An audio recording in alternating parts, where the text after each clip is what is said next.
SV news కి స్వాగతం.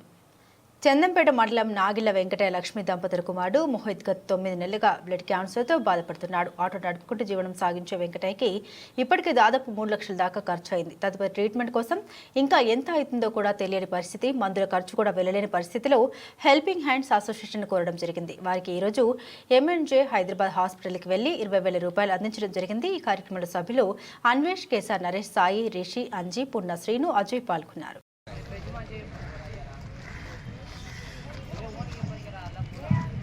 अंदर माइक फॉलो काవాలి वंदे मातरम वंदे मातरम सुजलां सुफलां मलयज शीतलां श्यामलां मातरम वंदे Sumita